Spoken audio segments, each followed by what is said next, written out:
ትግራይ ክልል የነበረውን በጣም አደገኛና አስከፊ ሁኔታ 2 አመት ቆየ። ብዙ ኮስት ያስከፈለን እሱ አሁን በሰላም ተጠናቋል። 1997 ኦፍ ኮርስ ግልጽና ነፃ ሊባል የሚችል ምርጫ ተደርጎ ነበር። እሱ ደግሞ ያው በተወሰነ መጠን ወደ ኋላ ተንሸራተተ። መሰረታዊ የግጭቱ መንስኤ ሆኖ ታዲያ ምንድነው? መንግስት ጊዜም አላገኘም።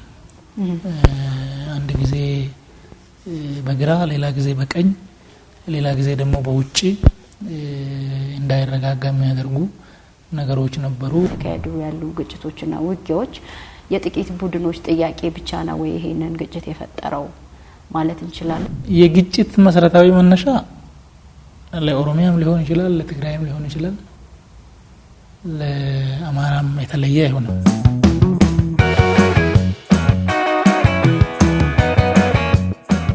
ሰላም ጤና ይስጥልኝ የተከበራችሁና የተወደዳችሁ የአሻም ቤተሰቦች፣ ይህ አሻም ወቅታዊ ፕሮግራማችን ነው።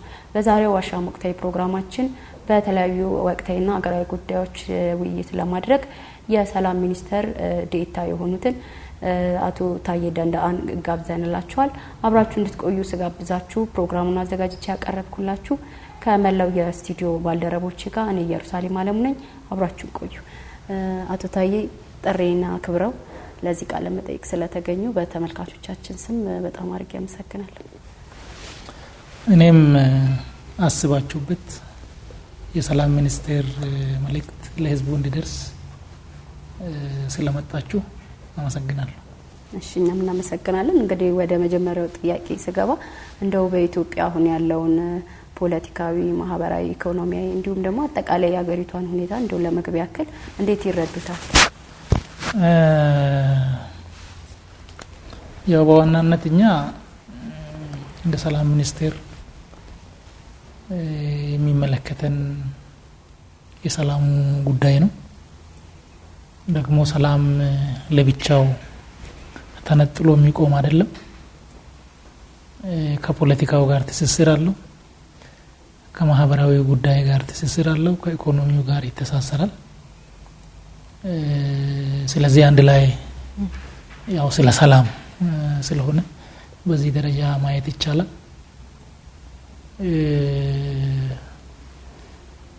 አሁን ያለው ፖለቲካ ያው እናንተም ከተለያየ አውድ እንደምታዩት አስቸጋሪ ትርክቶች ህዝብን ከህዝብ የሚያጋጩ ኦፍ ኮርስ ህዝብ ጥያቄ ይኖረዋል መቼም። ግን ደግሞ ጥያቄውን ከመፈታት ይልቅ እንደገና ሌላው ስብስብ ጉዳይ እንዲነሳበት የሚያደርግ እና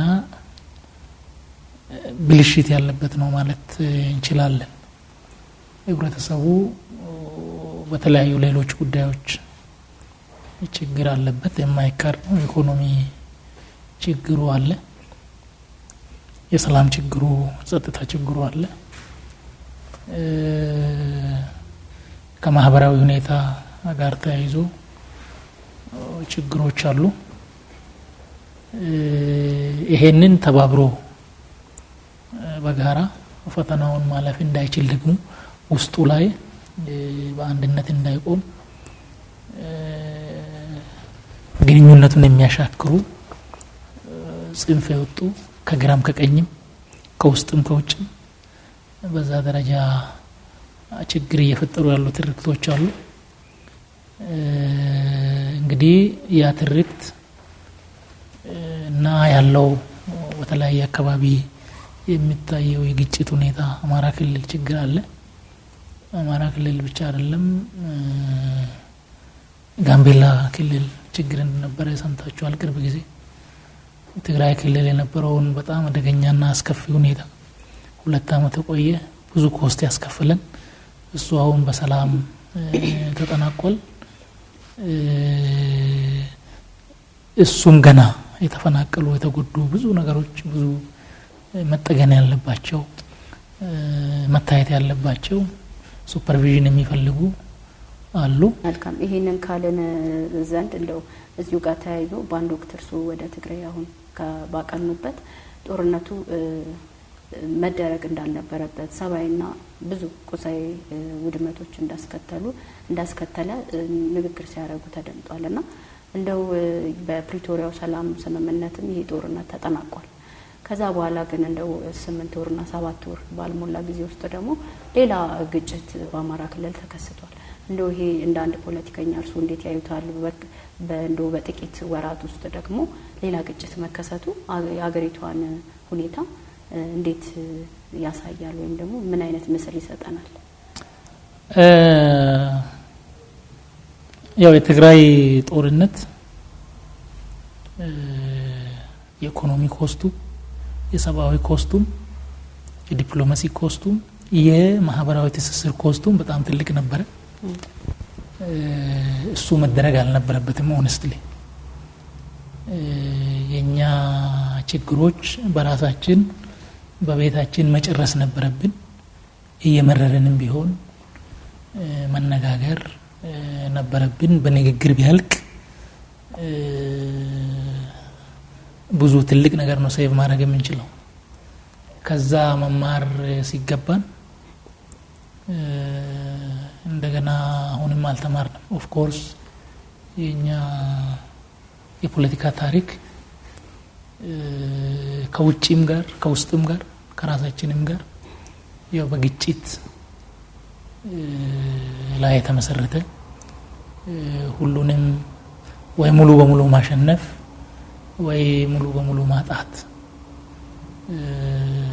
ማሸነፍ እንጂ በጋራ ማሸነፍ ያልነበረበት ጽንፈኝነት እና አንዳንድ ጊዜም ይሄ አለመተማመንን የሚፈጥሩ የሴራ ትንተናዎች የሴራ ድርጊቶችም አሉና ከዚህ ጋር ባለስልጣኖች ሲደመጥ ይስተዋላል ጽንፈኛ የሚለው ቃልና እንደው እስቲ ለህዝባችን ግልጽ ብታረጉለት። ማለት ጥያቄ ያነሳ ሁሉ ከመንግስት በተቃራኒ ጥያቄ ያነሳ ሁሉ ጽንፈኛ ነው ማለት ይቻላል? አይደለም። እንዴት ይታያል ይሄስ? ጽንፈኛ ማለት አይ ቲንክ በፖለቲካል ሳይንሱም በማህበራዊ ሳይንሱም ግልጽ ነው። ጽንፈኛ ማለት ያው የኔ ጉዳይ ብቻ ይደመጥ፣ የኔ ጉዳይ ብቻ ይደመጥ፣ የሌላው አመለካከት ቦታ ሊኖረው አይገባም፣ ችግር ካለም የተቸገርኩት እኔ ብቻ ነኝ፣ ጥቅም ካለም ማግኘት ካለብኝ እኔ ብቻ ነኝ የሚል ነው። አሁን በኢትዮጵያ ታሪክ ላይ ያው ከሀገር ግንባታ አኳያ የኛ ሀገር ብቻ አይደለም፣ ኦፍ ኮርስ ሌሎች ሀገሮች ጋርም የተፈጠረ ነው። ታሪክ ላይ ግን የተለያዩ እይታዎች አሉ፣ ትርክቶች አሉ። አንደኛው ትላንት ላይ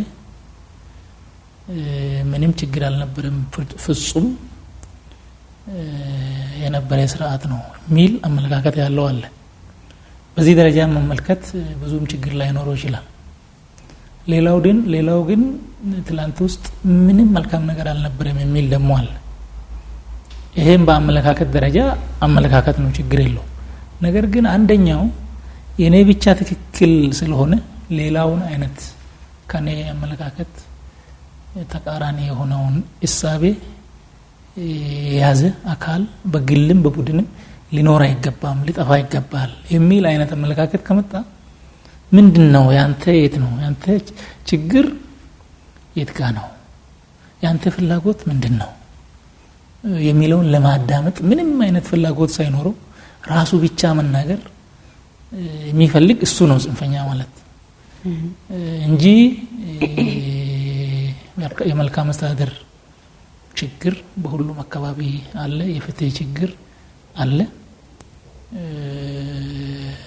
ይሄንን ማንሳት ይታረምልኝ ማለት እና ሌሎች አይነት ልክ ያልሆኑ ጥያቄዎችንም ማንሳት በፍጹም ጽንፈኛ ያዝብልም ማለት ነው። ጽንፈኛ የሚያዝብለው እኔ ብቻ ልክ ነኝ፣ ለኔ ይገባኛል፣ ለሌላው አይገባውም የሚል አይነት አመለካከት ያለው ነው። ይሄ ደግሞ በአንድ አካባቢ ብቻ ያለ አይደለም።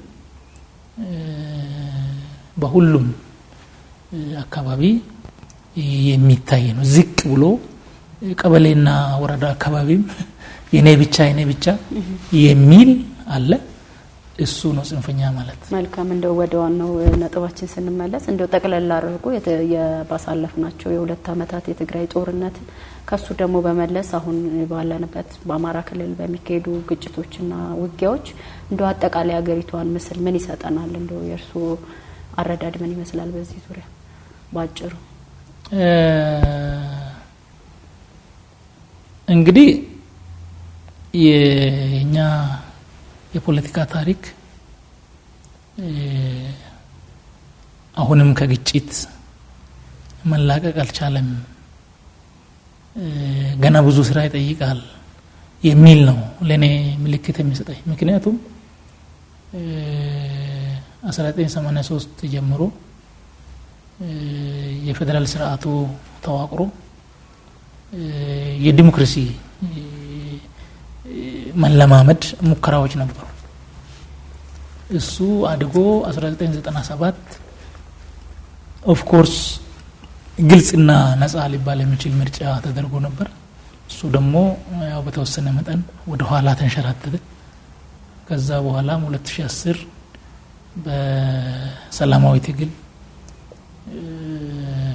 ዜጎች በተለይ አማራ ክልል፣ ኦሮሚያ ክልል፣ ሌሎች አካባቢዎችም የነበሩ እንትኖች ያው መንግስት ውስጥ ለውጥ እንዲመጣ አድርጓል። እሱ በጣም ትልቅ ነገር ነበር።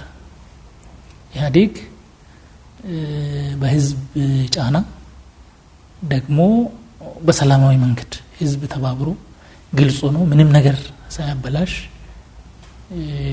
ዜጎችን ሀብትም ንብረትም አካልም ጉዳት ሳያደርስ እዛ አካባቢ በቃ ለመብቱ ለነጻነቱ ብቻ ታግሎ መንግስት ቀይሮ ነበረ። በጣም ትልቅ የታሪክ አንጓ ነው። ሰላማዊ ትግል በኢትዮጵያ ውስጥ ለውጥ ማምጣት እንደሚችል በግልጽ ያረጋገጠ ነበር።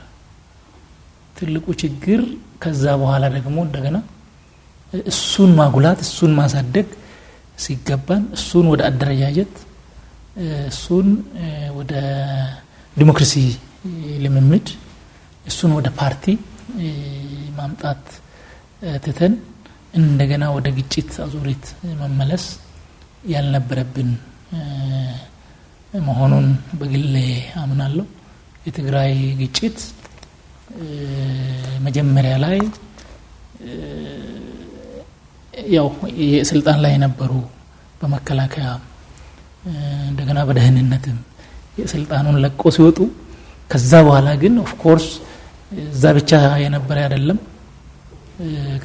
ክልል ላይ ሆኖ እንደገና ወደ ኃይል ማደራጀት ወደ ኃይል መሄድ በዚህ በኩልም ደግሞ ከስልጣን በሰላም ያወረዱትን ማድነቅ ሳይሆን የበለጠ ወደ ማሸማቀቅ የነበረው ትርክት ከሁለቱም አቅጣጫ ወደ አልተገባ አቅጣጫ መጣን። እሱ እንደገና በፕሬቶሪያ ስምምነት ከሁለት ዓመት ክሳራ በኋላ ከገባን በኋላ ደግሞ እንደገና በተመሳሳይ መንገድ አሁን አማራ ክልል ላይ የሚታየው ኦፍ ኮርስ ከዛ በፊት ኦሮሚያ ክልልም ለ4-5 ዓመት የነበረ እንደው ጠቅለል አድርጎ ምን ያሳየናል? እንደው ይሄ በሀገራችን እንደዚህ ተደጋጋሚ ጦርነቶች መከሰት እንደው በአጭር ጊዜ ውስጥ ማለት ያልተግባባንባቸው ገና መነጋገር ቁጭ ብለን መነጋገር ያለንበት መፈታት ያለባቸው በተለይ ደግሞ ከሀገር ግንባታው አኳያ የጋራ ጥቅሞቻችን ላይ የጋራ ማንነቶቻችን ላይ ኮምፒት የሚያደርጉ ስላሉ የጋራ ሴቶቻችን ላይ በሚገባ ምንድነው ሪሊ እንደ ግልም እንደ ቡድንም የምንፈልገው ነገር ምንድነው፣ ወደዚያ ደግሞ በቀላል ኮስት ሊያደርሰን የሚችለው ነገር ምንድነው የሚለው ሀገራዊ መግባባት ላይ ገና ያልደረስን መሆኑን እና እዚህ አካባቢ ስራ የሚጠይቅ መሆኑን የሚያሳይ ነው። ምናልባት ሀገራዊ ኮሚሽኑ የምክክር ኮሚሽኑ የሚሰራቸው ስራዎች ፈንዳሜንታል ሊባሉ የሚችሉ የእሳቤ የባህል ለውጦችን ሊያመጣ ይችላል። አንዱ የሌላውን ቁስል የሚረዳበትና የጋራ ጉዳዮች የሚጎሉበት አውድ ይፈጠራል የሚል እምነት አለኝ በዚህ ላይ። መልካም። ሌላው እንግዲህ በአማራ ክልል ያው አሁን ላይ የተለያዩ ግጭቶች ወይም ደግሞ ውጊያዎች እየተካሄዱ እንደሆነ የተባበሩ መንግስታት ድርጅትም እንዲሁም ደግሞ የአስቸኳይ ጊዜ ጠቅላይ መምሪያውም በየጊዜው ይህንን ችግርም ለመፍታት እየሰራ እንደሆነ በሚያወጣቸው መግለጫዎች እየተመለከትን ነው። እንደው ለዚህ የክልሉ ላይ ለተነሳው ግጭቶች ወይም ደግሞ ጦርነቶች መሰረታዊ መነሻው ምንድነው ይላሉ እርሱ? የግጭት መሰረታዊ መነሻ ለኦሮሚያም ሊሆን ይችላል፣ ለትግራይም ሊሆን ይችላል፣ ለአማራም የተለየ አይሆንም። መነሻው ምንድነው? እንዴት አይሆንም ማለት ጥያቄዎች ይኖራል የትም ቦታ። ግን ጥያቄዎቹ ሊለያዩ ይችላሉ። ቢለያዩም ጥያቄ ነው። እሺ፣ ትክክል ከሆነ ይመለሳል፣ ትክክል ካልሆነ አይመለስም። ዋናው ጉዳይ ጥያቄ ሲኖር የሚንጠይቅበትና ምላሽ የምናገኝበት መንገድ ነው። ቅድም አንስቼልሻለሁ። ትግራይ ላይ ጥያቄ አልነበረም አንልም። ጥያቄዎች ይኖሯቸዋል። ጥያቄው ልክ ነው አይደለም ሚዛን ነው።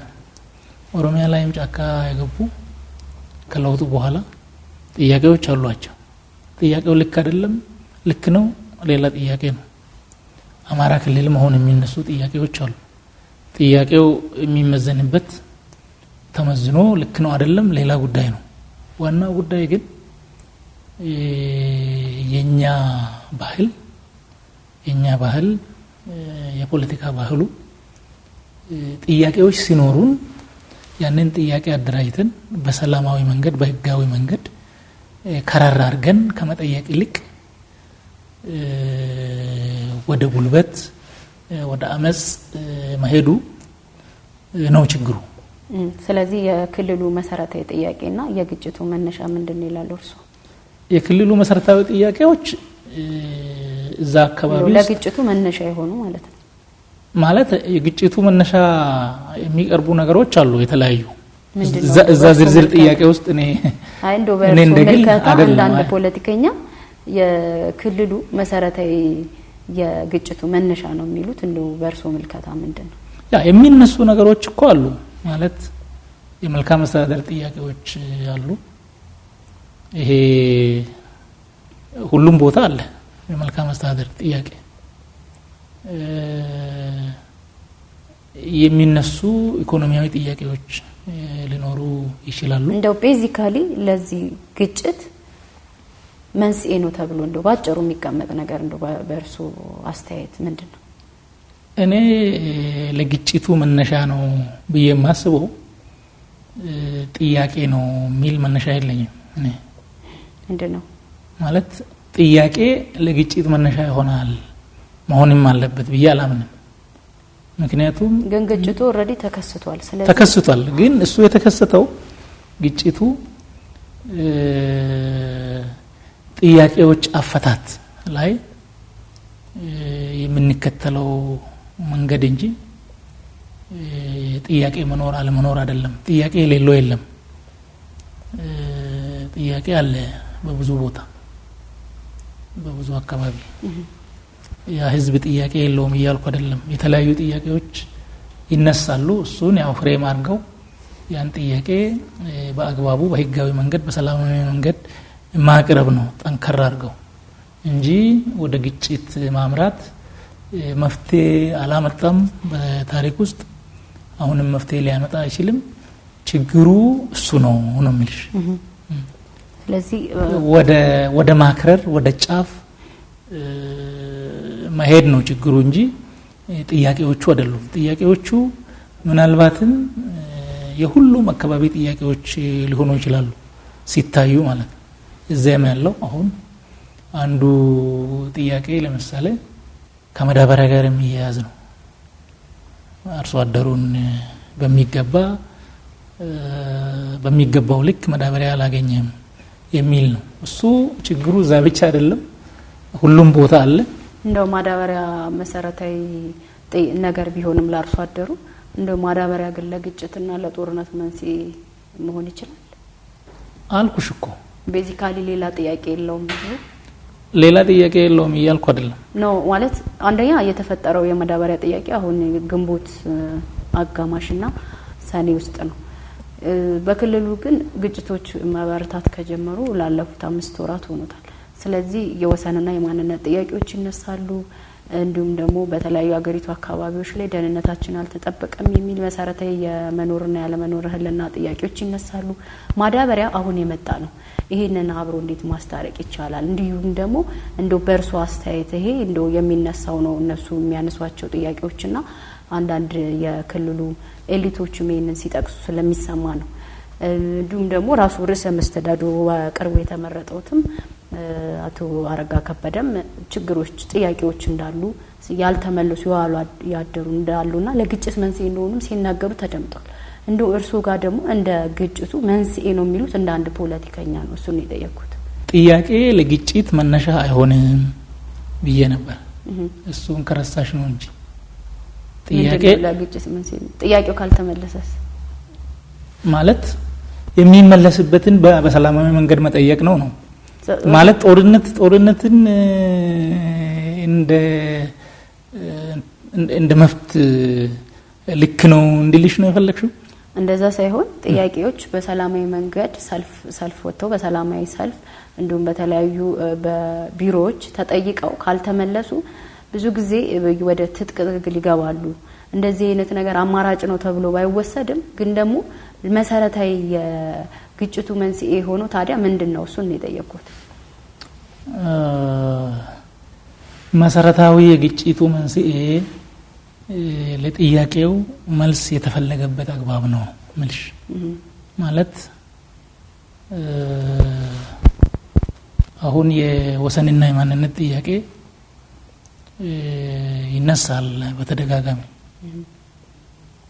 ይሄ ጥያቄ ያለው ኦፍ ኮርስ እዛ ብቻ አይደለም ሌላም አካባቢ አለ ሌሎች አካላትም አላቸው እንደዚህ አይነት ጥያቄ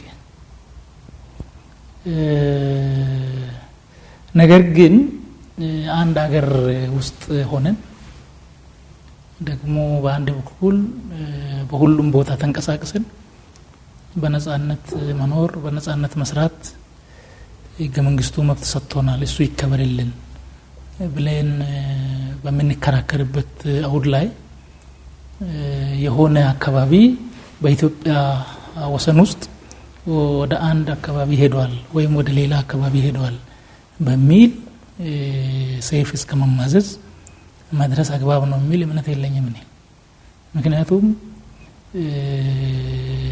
ኦፍ ኮርስ የት ነው መሆን ያለበት እሱን ነገር በህጋዊ መንገድ በሰላማዊ አግባብ እስከ መጨረሻው ሄዶ መጠየቅ ችግር የለበትም ነገር ግን ደግሞ እንደ ተለያዩ ሀገራት እንደ ወይ ወደ ሱዳን እንደተቆረጠ ወይ ደግሞ ወደ ሌላ ሀገር እንደሄደ በአንድ አካባቢ ላይ የአንድ ሀገር ዜጎች ይሄ መሬት ወደዚህ ይሄ በዚህ ደረጃ መገዳደል ልክ ነው የሚል እምነት እኔ የለኝም ከዚህ በፊትም ማለት ነው ጥያቄው መሆን ያለበት አንድ ዜጋ መቀሌ ላይ ሊሆን ይችላል ባህር ዳር ላይ ሊሆን ይችላል ወይም ነቀምት ላይ ሊሆን ይችላል እዛ ላይ በህግ አግባብ የእኩልነት መብቱ የነጻነት መብቱ ተከብሮለት መኖር መቻል አለበት ነው ጥያቄው እሱ መሆን ሲገባው ግን ይሄ ጥያቄ እንደዚህ ነው ዋጭሩ ምንድነው ሊሆን ይችላል ብለው መነሻው ይሻለው መነሻው ነገሮችን ማከረር ነው ይሄ በራሱ ይሄን መነሻ አድርጎ ወደ ግጭት መሄድ ስለከረረ ነው እንጂ ጥያቄው ለግጭት መነሻ ስለሚሆን አይደለም ከሚገባው በላይ ከሮ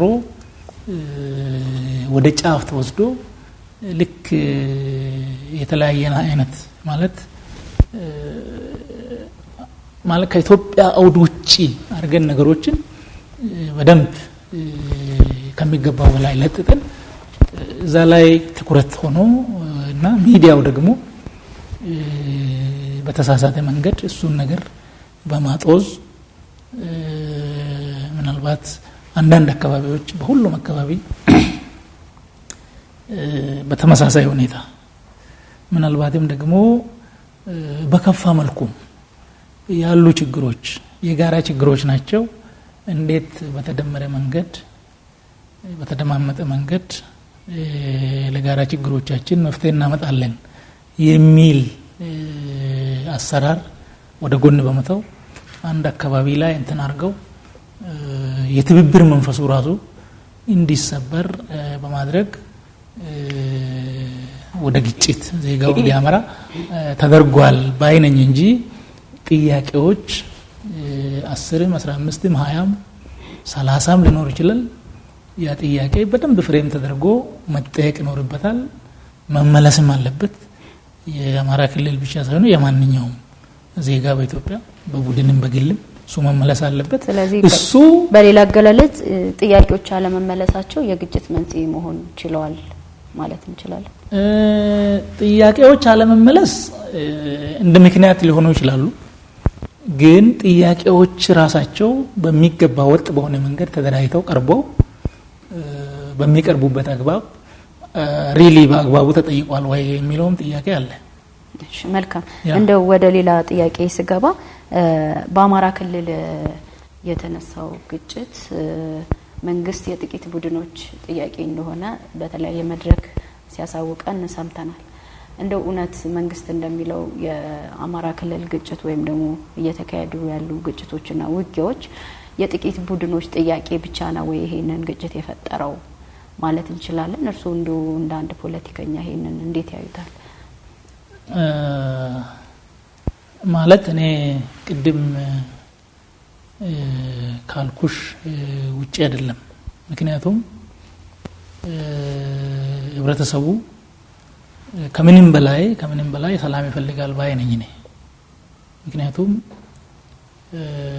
ሰላም የሁሉም ነገሮች መገኛ መንገድ ነው። በራሱም ደግሞ ይፈልጋል ህዝብ። ግጭት ሲፈጠር በጣም ተጎጂው ማህበረሰቡ ነው። አሁን ወደ ትግራይ ሄደን ያየነው የደረሰው ጉዳት ያው ግጭቱ ህብረተሰቡ ህዝቡ ፈልጎት ነው የሚል አልነበረም ያኔም። አሁንም ቢሆን በየትኛውም አካባቢ ህዝብ ሰላም ነው እንጂ የሚፈልገው ግጭት አይደለም።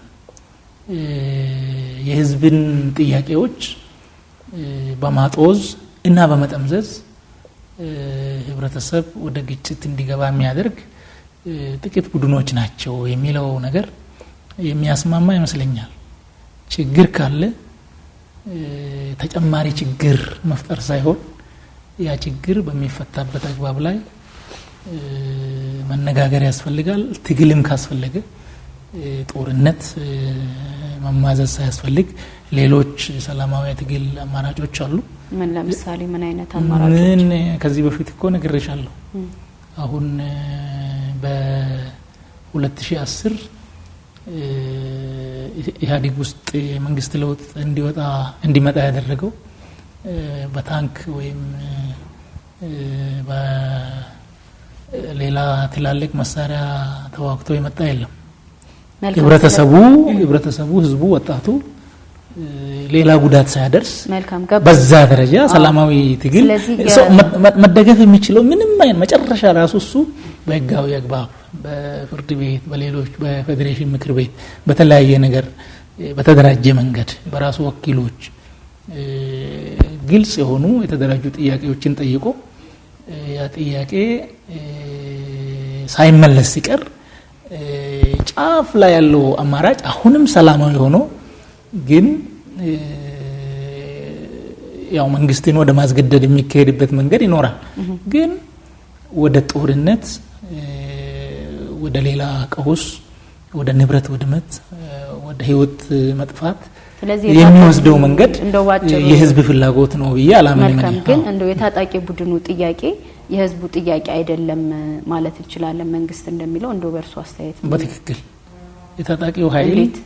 የታጣቂው ኃይል የሚጠይቀውን እየሰማን ነው።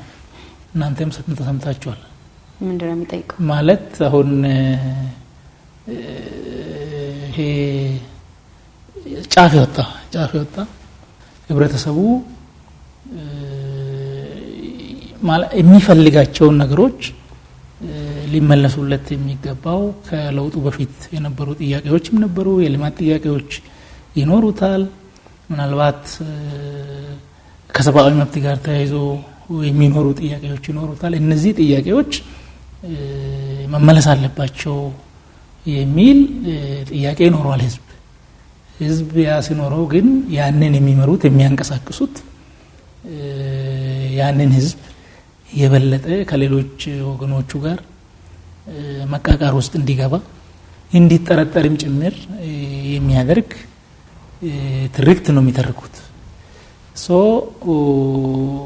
ካልተዋጋን እንደዚህ ካላረግን የሚል በዛ ደረጃ ህዝብና ህዝብ በተለይ ደግሞ በብዙ ሚሊዮን የተዋለዱ ሊለያዩ የማይችሉ ህዝቦችን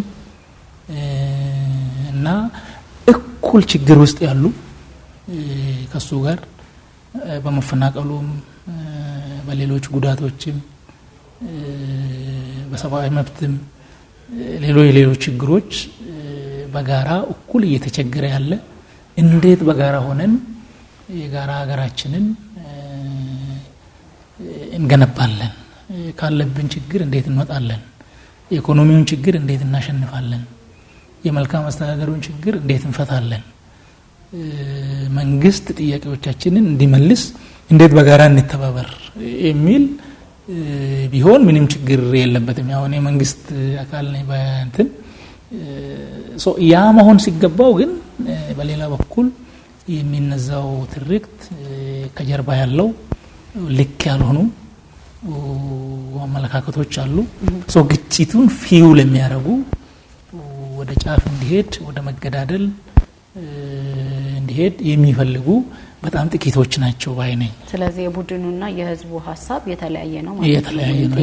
ህዝብ ጥያቄዎች አሉት እንዲመለሱለት ይፈልጋል፣ ጦርነት ግን አይፈልግም።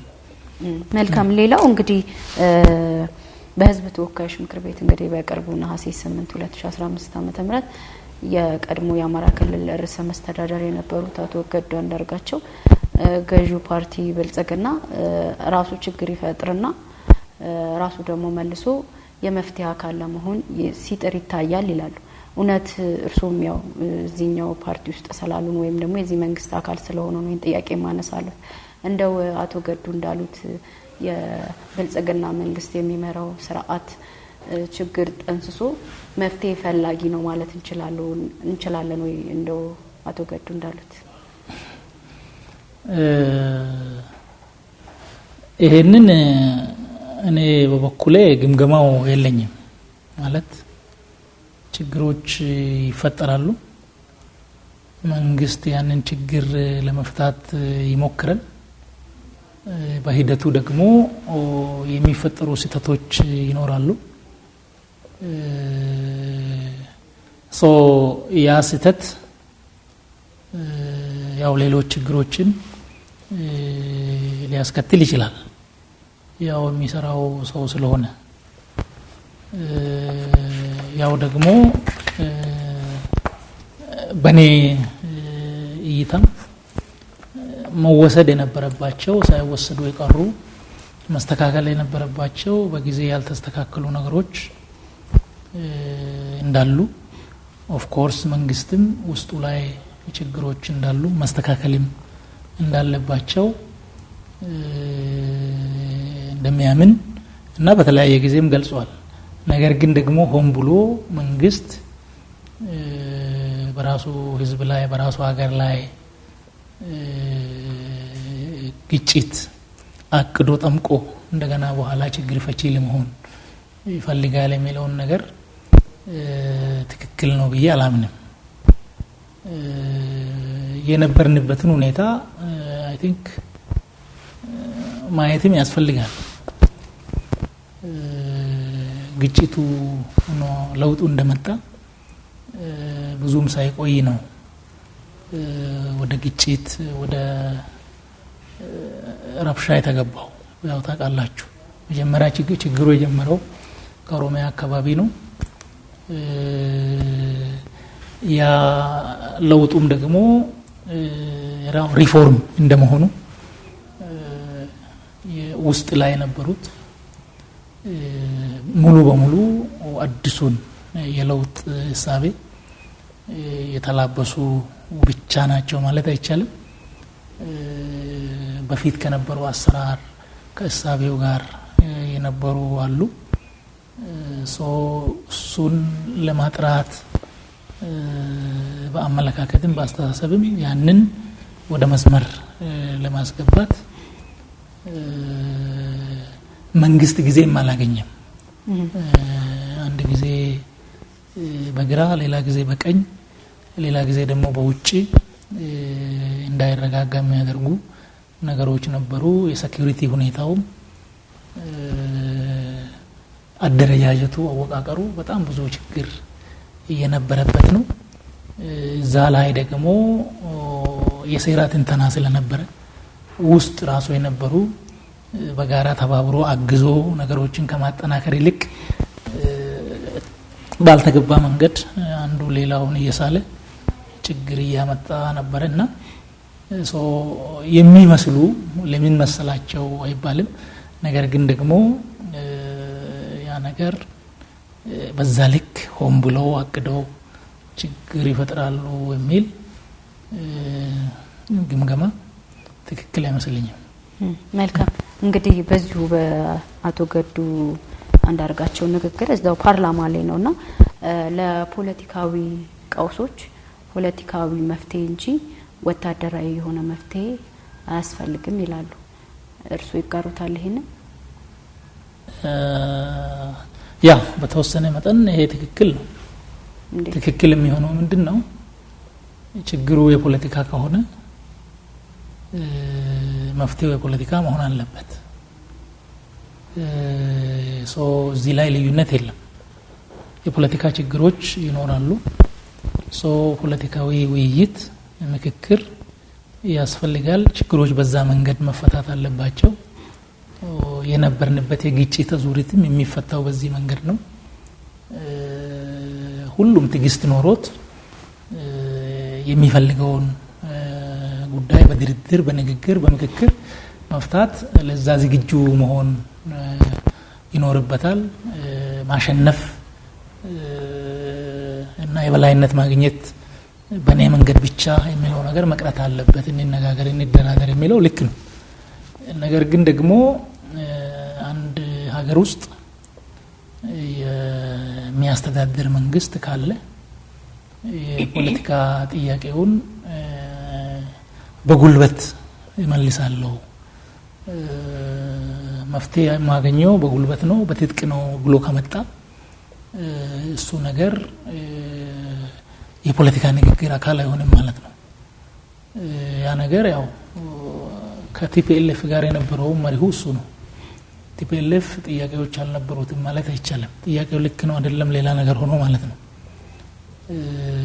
እና ያንን ጥያቄ በፖለቲካዊ መስመር እንፍታ፣ አሁን በፕሪቶሪያ እንደተደረገው ሁሉ በዛ ደረጃ እንሄድ ማለቱ አግባብ ነበረ ቢል፣ እሱን ትቶ ግን በሌላ ጉልበት በአቅም ሲመጣ ልክ አይደለም ነው ያለው። አሁን ኦሮሚያ ክልል ውስጥ ያለው ጥያቄ አላቸው አለን የሚሉ አላቸው። ኢትዮጵያ ሉዓላዊ ሀገር ነች። በዚህ ሉዓላዊ ሀገር ውስጥ ያው አንድ መከላከያ ነው መኖር ያለበት የሚለውን መስማማት ነው። ከቲፒኤልኤፍ ጋር የተደረገው ነገር ስምምነቱ እሱ ነው። መከላከያ በሁሉም አካባቢ መንቀሳቀስ ይችላል። ክልሎች ፖሊስ ሊኖራቸው ይችላል። ጥያቄዎች ደግሞ በሰላማዊ መንገድ መቅረብ ይኖርባቸዋል። ድምዳሜው ይሄ ነው። ሌላም አካባቢ ቢሆን ንግግር መኖር አለበት። ሲነጋገሩ ግን የመንግስት ሞኖፖሊ ኦፍ ቫዮለንስ መረጋገጥ ይኖርበታል ማለት ነው። ይሄ እስካልተረጋገጠ ጊዜ ድረስ ይቸግራል ማለት ኦፍ ኮርስ መነጋገርም ያው በአንድ በኩል መንግስት የሰላም ጥሪዎች መንግስት አድርጓል። በአንድ በኩል ብቻም አይደለም፣ በዛ በኩልም የሚታየው አሁን የሰላም ጊዜ አይደለም ተዋግተን የምናሸንፍበት ጊዜ ነው የሚል እንትንም አለ። ስለዚህ እንደሱ አይነት ንግግሮች አንድነትን የሚያሻክሩ የዜጎችን ግንኙነት የህዝቦችን ግንኙነት የሚጻረሩ ንግግሮች ልክ አይደሉም መባሉ ትክክል ነው። አሁንም ቢሆን አመራሮች ብቻ ሳይሆኑ የሚዲያ ሰዎች አክቲቪስቶች እና የሌላ ፓርቲ አመራሮችም ከዚህ አኳያ ጥንቃቄ ማድረግ ነው የሚጠበቅባቸው። ስርዓት ራሱን የቻለ ነው። ህዝብ ግን ህዝብ ነው። ወደ ስልጣን ጠቅላይ ሚኒስትር አብይ አህመድ እንደመጡ እንግዲህ ይህን የሰላም ሚኒስተርን ማቋቋማቸው ይታወሳል። ይህ ሚኒስተር ግን በብዙ ዘንድ ስራ እየሰራ አይደለም ሲባልና አገሪቷ ደግሞ የሰላም ርቋት ትገኛለች እየተባለ ስትተቹ ይደመጣልና እንደው ይህ ሚኒስተር በህይወትስ አለ ወይ ምንስ እየሰራ ነው የሚል ጥያቄ ይሰነዘራል። እንደው ምን እየሰራችሁ ነው? ዋነኛ ተልእኮስ የዚህ የሰላም ሚኒስተር አገሪቷ ላይ ሰላም በራቀባት ምን አይነት ስራዎች እናንተ እየሰራችሁ ነው የሚታይ ወይም ደግሞ ህብረተሰቡ እነዚህን ጥያቄዎች በሚመልስለት መልኩ? ምክንያቱም ይህ ሰላም ሚኒስተር ከተቋም ያለፈ ስራ የለውም በህይወትም አለ ለማለት እንቸገራለን የሚሉ ጥያቄዎችም ስለሚሰነዘሩ ነው። እንደው እርሶ ምን ይላሉ እዚህ ላይ? የሰላም ሚኒስቴር ዋናው ተልእኮ አዎንታዊ ሰላም መገንባት ነው። ከዚህ አኳያ ብሔራዊ መግባባት እንዲመጣ በዋና ዋና ሀገራዊ ጉዳዮች ላይ ውይይት ማካሄድ ነው። ሌላው የህብረ ብሔራዊ አንድነቱ እንዲጠናከር በተለያየ መንገድ ስራዎች መስራት ነው። የፌደራል ስርዓቱም በተለይ የክልል ግንኙነት የፌደራል መንግስት ክልል ግንኙነት እንዲጠናከር ማድረግ ነው። ግጭቶችም ደግሞ እንዳይከሰቱ አስቀድሞ ማስጠንቀቅ፣ ሲከሰቱም ደግሞ ከዛ በኋላ መፍትሄ እንዲያገኙ ማድረግ ነው። ያው ከዚህ አኳያ እንግዲህ ቅድም ያልኩሽ የሀገር ግንባታ ሂደቱ በሚገባው ልክ ያልተጠናቀቀ ሰላም ሚኒስተር ይሄ ይመለከተዋል። ምክንያቱም ይመለከተኛል ነው ሊመለከተው ይችላል። ሰላም ሚኒስተር በተለይ እንደውም ከአገራዊ ምክክር ኮሚሽኑ በላይ ወይም ደግሞ ጎን ለጎን መስራት አለበት ተብሎ የሚታሰብ ተቋም ነው። እንደው ከዚህ አንግል እንጂ ልማቱንማ ሌሎች የመንግስት ተቋማቶች ይሰሩታል። የችግሩ መነሻ የነገርኩሽ ነበር። የችግሩ መነሻ ምንድነው? ግጭቶች የሚነሱት ተወዳዳሪ ማንነቶች አሉ በዚህ ሀገር። የብሔር ማንነቶች፣ የሃይማኖት ማንነቶች አሉ። ከታሪክ ጋር ተያይዞ የሚነሱ የተጋጩ አታያዮች አሉ። ችግሮች የሚነሱት ከዛ ነው።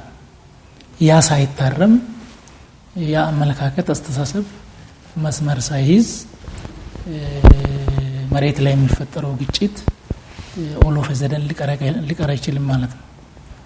ስለዚህ የሚከሰቱ ግጭቶችን ማኔጅ እናደርጋለን። ነገር ግን ደግሞ በጊዜ ሂደት ዜጎች በግልም በቡድንም በዋና ዋና ሀገራዊ ጉዳዮች ላይ በሀገራዊ ጥቅሞች ላይ በሀገራዊ እሴቶች ላይ እንዲሁም በሀገራዊ ማንነቶች ላይ በጋራ ማንነት ላይ ግልጽነት እንዲኖራቸው፣ አረዳድ እንዲኖራቸው፣ ግንዛቤ እንዲኖራቸው ውይይት ማካሄድ ነው። ያለ ውይይት የሰላም ችግሮችን መፍታት አንችልም። ቅድም ስናነሳ የነበረው እሱ ነው። እኛ የምናዘው የፖሊስ አካል የለንም። ኖርማሊ የፖሊስ መከላከያ፣ ደህንነት ተጠሪነታቸውም ለዛ ለሌላ አካል ነው። የኛ ስራ አዎንታዊ ሰላም መገንባት ነው ብዬሻለሁ። አዎንታዊ ሰላም ማለት ደግሞ ዜጎች በተለያየ ደረጃ ስለ ሰላም እንዲያስቡ፣ ውስጣዊ ሰላም እንዲኖር፣ የቤተሰብ ሰላም እንዲኖር በዛ ደረጃ ከሂሳብ የሚመጣ ነው ይሄ። ሶኛ ምን ሰራው አስተሳሰብ ላይ ነው እሱን እየሰራን ነው ይሄ አስተሳሰብ ደግሞ ብልሽቱ ለረጅም ዘመን የቆየ ነው በአጭር ጊዜ እኛ ሰላም ሚኒስቴር ከተፈጠረ በዚህ አጭር ጊዜ ውስጥ የሚፈታ አይደለም አቶ ታዬ ጥሪና ክብረው ለዚህ ቃለ መጠይቅ ስለተገኙ በተመልካቾቻችን ስም በጣም አድርጌ አመሰግናለሁ እኔም አስባችሁበት የሰላም ሚኒስቴር መልእክት ለህዝቡ እንዲደርስ ስለመጣችሁ አመሰግናለሁ